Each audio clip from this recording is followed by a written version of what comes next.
This painting is about wrestling and death and synchronicity. March 29th, 1987, 93,000 people in the Pontiac Silverdome, the largest wrestling event ever. Hulk Hogan versus Andre the Giant. The irresistible force meets the immovable object. For Hogan, this was his coronation, the moment he became immortal. For Andre, this was the beginning of his end. I started this painting in early July of 2025. I just finished the digital piece on Procreate and I was ready to dive in with my brushes. And then on July 25th, Hogan died. I was painting a memorial before I knew I was painting a memorial. This is the story of Match. Let me tell you a little bit about Andre the Giant. He was born Andre René Roussimoff in 1946 in France. He had giantism, a hormonal condition that caused him to grow to 7'4" and over 500 pounds. I think 520. He wasn't a freak. He was a phenomenon. In the early 70s and 80s, he was the biggest star in wrestling. He was undefeated for 15 years. But in 1987, his body was failing. His back was trashed. His knees were toast. He was on his way out. Every step was pain. And he knew he didn't have much time left. Andre died in 1993, 4 years after he had retired. He was 46 years old, younger than I am now. Hulk Hogan was born Terry Boella in 1953, an all-American hero, red and yellow, full throttle, training, prayers, and vitamins. Just classic. By 1987, Hogan had been champion for 3 years, and he was the face of wrestling, but he wasn't transcendent yet. He was a star, but he wasn't a legend. He got it that night, and he carried that momentum for 38 years until July 25th, 2025, when Hulk Hogan died at 71 years old. I was painting him when that happened. The WWF built WrestleMania III around one question. Can Hulk Hogan body slam Andre the Giant? Nobody had ever done it. Andre was too big. It was physically impossible, except it wasn't. Bobby Heenan, Andre's manager, had been claiming that there's no way Hogan could body slam Andre. Andre was unstoppable, a force not to be moved, not to be reckoned with. The whole world wondered, is it true?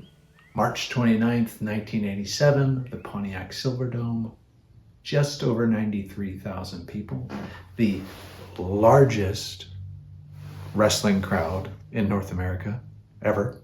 The moment comes 6 minutes into the match. Hogan slams Andre. The building erupts. Hogan becomes immortal. But here's what nobody was talking about. Andre let him do it.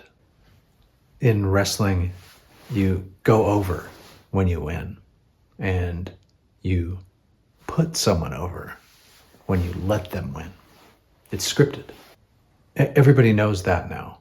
But in 1987, that illusion, that mystery still held true.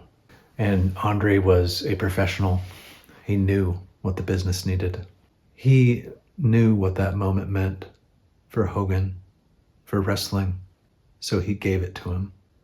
That's the moment I wanted to paint, not the slam, but before, when both men knew what was about to happen.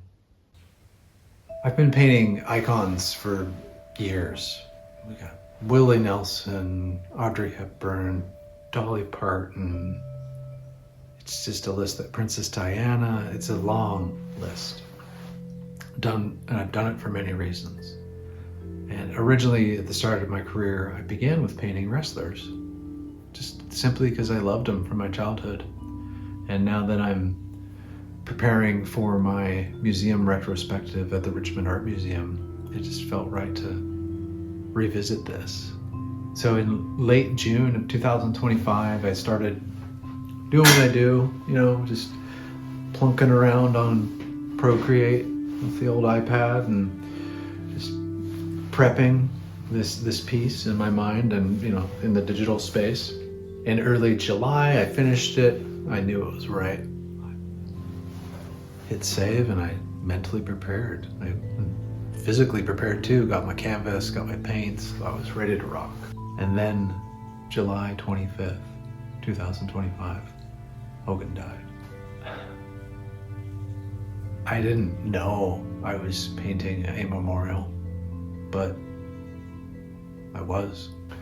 Typically, before I dive into any painting, I'm rocking the iPad. And nowadays I only use Procreate. Used to use Photoshop and all that stuff, but the speed at which I can use this guy to just hammer out ideas, play with stuff, pull things forward, mess with a color, tweak things. I mean, it's limitless what you can do. And the amount of time that saves from actually physically messing around on a piece, a painting, and trying to get it right, which way back before we had all these wonderful digital tools we can use, that was what would have to happen. Nowadays, however, it's rad. If you haven't ever messed around with one of these, I say do it. Try it. You'll be impressed. The point of the matter is the time savings is critical. I mean, we only have so much. You got to be wise with how you use it. This is the full Procreate process, about 4 hours of work in late June, early July 2025. I started with the basic composition, 2 faces, profile view close together. This is the moment before they lock up, the calm before the war. I knew I wanted grayscale. It fits the tone, less distracting than full color. The red accents serve 2 purposes. 1, they guide your eye. 2, they represent blood, mortality, death. The skull overlay was the key decision. At first, I didn't have it, just the 2 faces, but something was missing. Then I realized the skull is what they couldn't see. It was there the whole time, hovering between them, waiting. I tried tons of different skulls before landing on this one, centered, symmetrical, unavoidable, yet simple, direct. Something my younger self would have drawn. The X's over the eyes came next. It's a motif I use a lot. X marks the spot. X means closed. X means gone. It means look here. They're not seeing each other. They're seeing through each other to their own mortality. And the word at the bottom, brother, that's Hogan's gift to the world. That one word, it became part of a cultural language. You can't hear it without hearing his voice. So I put it on the painting in red because that word, that one word, is what outlives everything else. It's what they were, brothers. I finished the digital version in early July 2025. I was ready to paint it, and then Hogan died.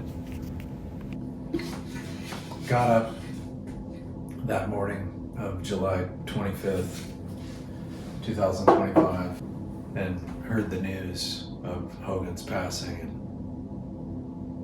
And this slow trickle of, I suppose, understanding came in, and I just sat there stunned, this childhood invincible icon who, in all honesty, is younger than my dad, had passed. And it's just fucking weird going through this stuff, seeing those just immortal figures in your life crumble to dust. Step back. I paused on this piece. To honor them? No. It was more just to let it all sink in. I had to see what I was painting. Unbeknownst to me, I was guided to create a memorial piece. I mean, look at that. My comp that I was working from, the X's, the skull, brother, and the nose of that skull is a heart, if you look at it. And it was a lot. Brother, I knew I was going over. That was the plan. Standing there in the ring, looking at Andre. Man, I knew what he was doing for me. He was giving me that moment, brother.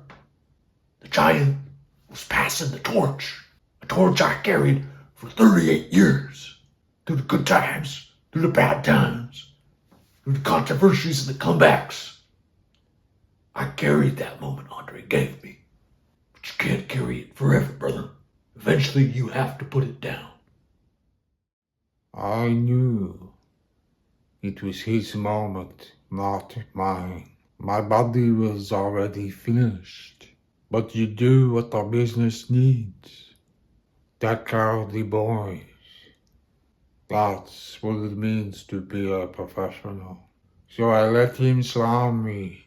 I let him have his moment. I just didn't know how little time I had left. 4 years. That's all I got after that night. But Hogan got 38 more years to be immortal. Maybe that's what I gave him. Not just a moment, but the time, the chance to be a legend. And now he's here too with me. Both of us gone. Both of us in that painting. Andre died in 93 and Hogan in 2025. I was painting them both when the second one died. I don't believe in coincidences like that. I think art knows things we don't.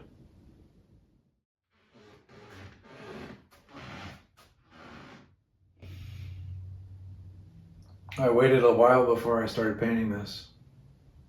Initially it was about passing the torch, these two, and what they did to countless other folks, other kids like me, the inspiration that just carried us into life. And then after the 25th of July, this piece became something else. It became about the unavoidable thing we all go through, death. Even the invincible Hulk Hogan. It became a memento mori. Translated, remember, you will die. It's like this piece was prophetic. It knew something I did not. When I finally did begin painting the piece again, it was, I guess, my best explanation. It was a eulogy. I painted it with more reverence, with more weight, and just appreciation for this gift called the present. 24 by 24 inches gallery wrapped canvas, museum quality materials, oil paint, Williamsburg oils, small batch, high pigment archival. This painting will last hundreds of years. Grayscale palette, titanium white, Van Dyke brown, and 10 shades of gray I mix myself. Red accents, cadmium red light with a little titanium white, the color of blood, the color of life, the color that eventually runs out. I start with an underpainting in August 2025, thin layers of burnt umber to establish the composition on the canvas. Then I blocked in the major shapes, the heads, the bodies, dark values first, light values later. I worked from front to back, dark to light, building the shadows, then adding highlights. The faces were the hardest part, because now I was painting two ghosts. Hogan's face is all angles, sharp cheekbones, strong jaw, that iconic mustache. But I'm not painting Hogan as a hero. I'm painting him as a man who knows, even if he doesn't want to admit it, that this moment is the beginning of the end. Andre's face is gentler than you'd expect. He looks tired, but dignified. There's no anger, just acceptance. He's already made peace with what's coming. The skull was the most important part. It had to be integrated into the composition, not just slapped on top. The negative space between the faces becomes the skull they're creating within their proximity. The red accents went on last. I painted the entire piece in grayscale first, let it dry completely. Then, in November, I added the red. The outline of the skull, the X's over their eyes, the word brother at the bottom. Red is life, red is blood, red is the thing that stops. Every time I painted the red, I thought about July 25th, the day Hogan died, the day this painting transformed. I finished it in late November 2025, 6 months after starting the digital version, 4 months after Hogan died. 40 hours of painting, but a lifetime of meaning.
You know, I started that painting back in July, before he passed. And, you know, then, before his passing, it was about that moment, the WrestleMania, that energy I mentioned that carried me forward. And then Hogan died, and I'm literally in the process of creating a painting with a skull over his face. Some people are going to say that's a coincidence, bad timing, I made it happen or something. Like, I call it synchronicity, a term coined by Carl Jung, notable psychologist. Basically just translates to a meaningful coincidence. You know, it's when such random things come together, they align, and it feels intentional. I didn't kill Hogan by painting a skull on him, obviously. So somehow the painting knew before I did. Art does that sometimes. Sees things we can't see, knows things before we know. This painting was always a memorial. I just didn't realize it until it was too late.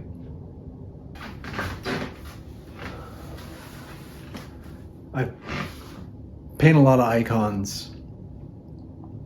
Willie Nelson, Bruce Lee, Christopher Walken, Tom Waits, Audrey Hepburn, it just goes on.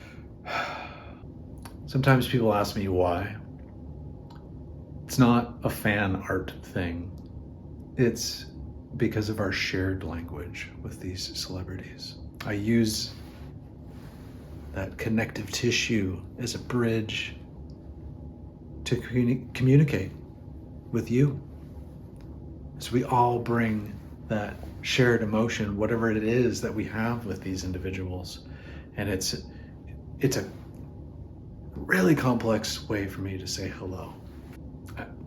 If I'm painting someone like my father, for example, there's only a few people that know him. There's not, that bridge isn't there. If you, a random stranger and friend watching this, saw my father's portrait, you wouldn't have that same shared connection. So that's why if you look at my work that is celebrities, it's not a fandom. I mean, yes, I'm a fan, but it's not a fandom thing. It's super intentional. It is a subconscious stitch to connect you and I. Like painting Hogan, for example, is connected to millions of people. He means something to them. He shaped their life. He affected their life. He's part of their DNA. That's what icons do. They become bigger than themselves. They become symbols. And Andre, jeez, you want to talk big. He wasn't just big, he was a giant. He was the impossible, the immovable force, the thing not to be defeated until it is. When I paint them together, I'm not painting two wrestlers. I'm painting mythology. It's the classic hero and the giant, David and Goliath, a story shared for thousands of years to humanity. The underdog. That's what it is. And now they're both gone. The mythology is complete. I finished this painting in November of 2025. Months after he had passed, and more than 30 years after Andre had passed. As I was finishing the final details, I started thinking about legacy. What we leave behind. What does that mean? For most of us, it's our family, our work, memories, and people who loved us. For Andre, it was WrestleMania III, the moment he let Hogan slam him. And for Hogan, it was 38 years of him being immortal until he wasn't.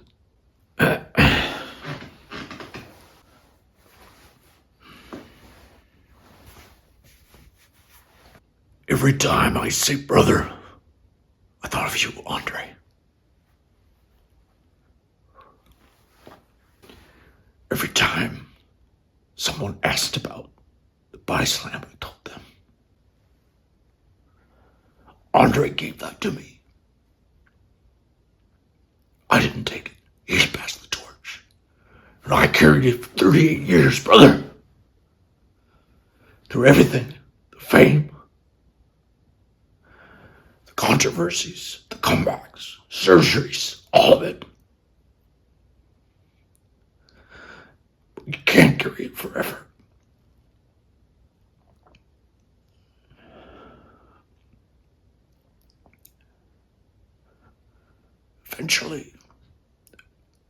Eventually, your body gives out, just like Andre's did.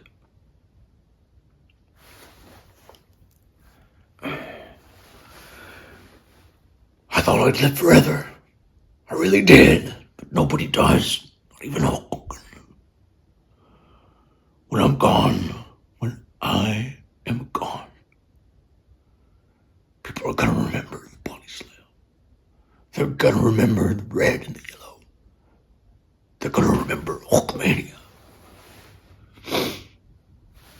But I hope they remember the giant too. What he did for me, what he gave me. I hope they remember that even Hulk Hogan, even I had to pass the torch eventually. I am gone. Have been for a long time. 32 years. And now Hogan is here too, with me. Both of us in this painting. Both of us in this memory. Maybe that is what immortal means.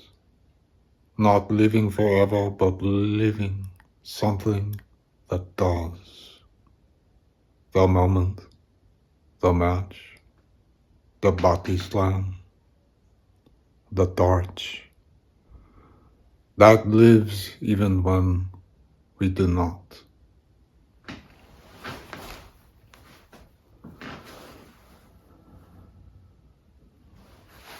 Both men are gone now.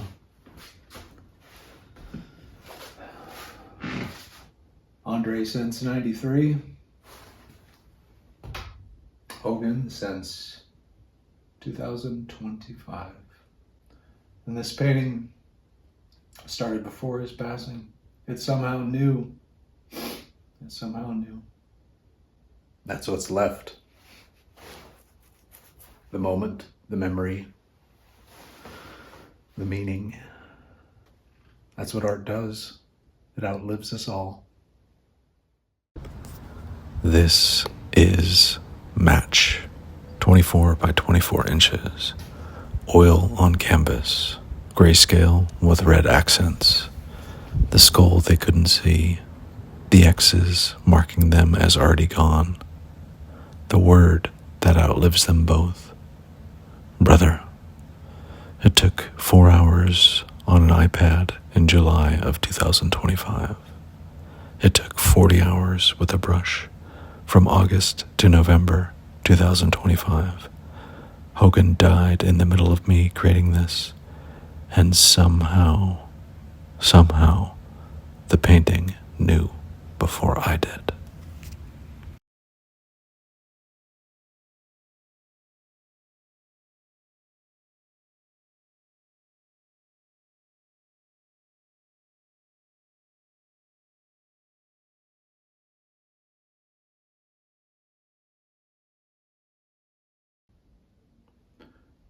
This piece is for sale. It's $10,000. Some of you may think that's way too expensive, think it's too much, but here's what you're buying. You're buying a prophetic work, a painting that predicted a death while I was creating it. You're buying 40 hours of labor. You're buying 25 years of painting skill. You're buying a museum quality artifact that captures one of the most important moments in pop culture history. You're buying a memento mori, a reminder that no one, not even Hulk Hogan, escapes death. You're buying a synchronicity, a meaningful coincidence, art that knew something before we ever did. And you're buying a piece of my story. This painting is part of my comeback from electric coffin to starting over in Richmond to building towards a museum show. This is headed to my Richmond Art Museum retrospective show in June of 2026. After that, the price goes up. If you need a payment plan, I offer them 6 months, 0 interest. I'd rather this go to someone who understands what it is than somebody who just has the money. If you want to buy this piece, message me. If you want to follow along this wild journey that's coming in the next 6 months, subscribe. I'm going to be posting weekly. There's lots to come. Lots. Trust me. Thank you for being here with me. Thank you for listening to this story. Both of them are gone now, but this moment lives forever.